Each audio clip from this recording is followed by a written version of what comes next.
Assalamualaikum warahmatullahi wabarakatuh. Perkenalkan, nama saya Syahrudin, NIM saya 2210 1050 4269.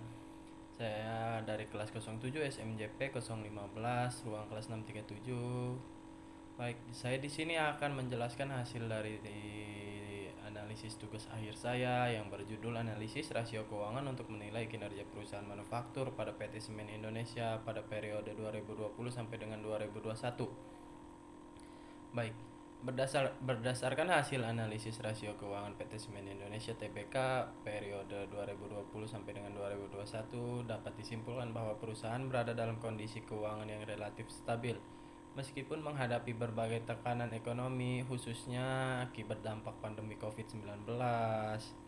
Analisis dilakukan dengan menggunakan rasio likuiditas dan solvabilitas, yaitu ada current ratio, ada debt to asset ratio, dan debt to equity ratio yang bertujuan untuk menilai kemampuan perusahaan dalam memenuhi kewajiban jangka pendek serta struktur pendanaannya. Baik, dari sisi likuiditas, current ratio pada PT Semen Indonesia mengalami penurunan dari 1,35 pada tahun 2020 yang menjadi 1,07 pada tahun 2021.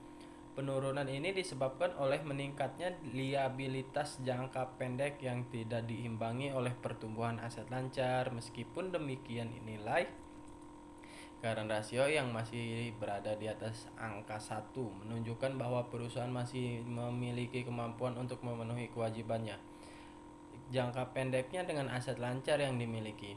Namun, penurunan rasio ini mengindikasikan adanya tekanan likuiditas sehingga perusahaan perlu lebih berhati-hati dan mengelola modal kerja dan kewajiban lancar agar tidak menimbulkan risiko kesulitan keuangan di masa mendatang. Dari sisi solvabilitas, debt to asset ratio menunjukkan penurunan dari 0,52 pada tahun 2020 menjadi 0,46 pada tahun 2021. Hal ini menandakan bahwa proporsi aset perusahaan yang dibiayai oleh utang semakin menurun sehingga struktur pendanaan perusahaan menjadi lebih sehat. Penurunan debt to asset ratio atau DAR ini mencerminkan upaya manajemen dalam mengendalikan total liabilitas dan mengurangi ketergantungan terhadap sumber dana berbasis utang.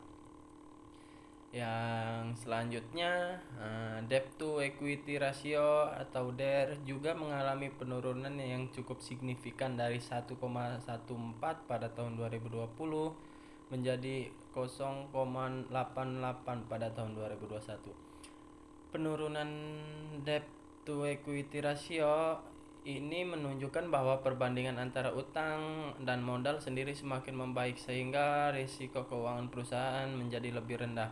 Kondisi ini mengindikasikan bahwa perusahaan semakin mampu membiayai kegiatan operasionalnya dengan modal sendiri dibandingkan dengan utang.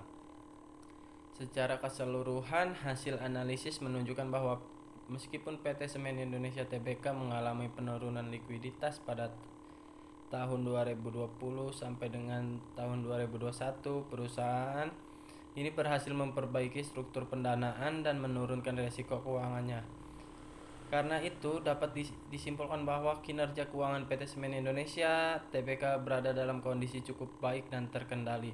Namun, perusahaan tetap perlu meningkatkan pengelolaan likuiditas dan efisiensi operasional agar stabilitas keuangan dapat terjaga secara keberlanjutan.